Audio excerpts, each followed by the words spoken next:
ధన్యవాదాలు అధ్యక్ష.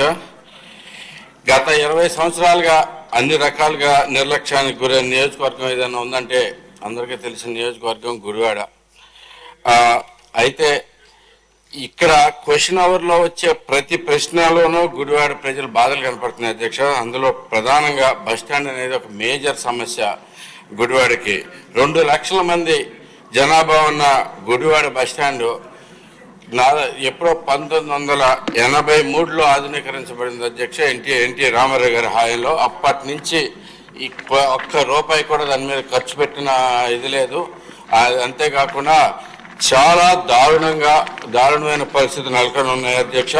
కొద్దిపాటి వర్షానికి పెద్ద వాన కూడా అవసరం లేదు అధ్యక్ష. 4 చినుకులు పడితేనే మీరు ఒకసారి చూసుకుంటే 4 అడుగుల పైన నీళ్లు అక్కడ నిలిచిపోతాయి అధ్యక్ష. చూడండి ఎలాంటి దారుణమైన పరిస్థితులు ఉన్నాయో. రవాణా శాఖ మంత్రులు వారు కూడా ఈ ఫొటోస్ కూడా వచ్చి ఒకసారి ఇచ్చి ఆయన కూడా దీని మీద పరిశీలించవలసిందిగా కోరుతా ఉన్నాను అధ్యక్ష. అయితే 20 బస్ స్టాండ్ అనేది అత్యంత మినిస్టర్ గారికి ఫోటోలు పంపించండి. ఏదైనా మినిస్టర్ గారికి ఫోటోలు పంపించండి. ఫోటోలు పంపిస్తున్నాను అధ్యక్ష. తప్పకుండా ఇది ఇంతకు ముందు పాత గవర్నమెంట్లో బస్ స్టాండ్కి మరి డిపో రెండింటికి శాంక్షన్ ఇచ్చామని చెప్పేసి పేపర్ మీద చెప్పడం జరిగింది అధ్యక్ష.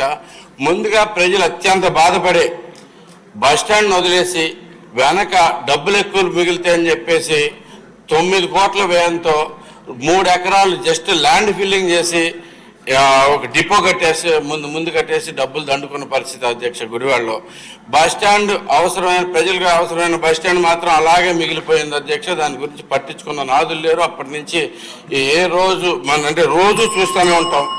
ఇది మాత్రం మీరు దయచేసి అధ్యక్ష, చాలా ఇంపార్టెంట్ అధ్యక్ష, ప్లీజ్, మాకు చాలా కష్టాల్లో ఉన్నాం. ఈ బస్ స్టాండ్ అనేది ఇమీడియట్ గా కట్టవలసిందిగా కోరుతా ఉన్నాను అధ్యక్ష. దానికి 2 ఏకర్స్ ల్యాండ్ ఉంది అధ్యక్ష. PPP మోడల్ వర్కౌట్ అయ్యే పరిస్థితి లేదు.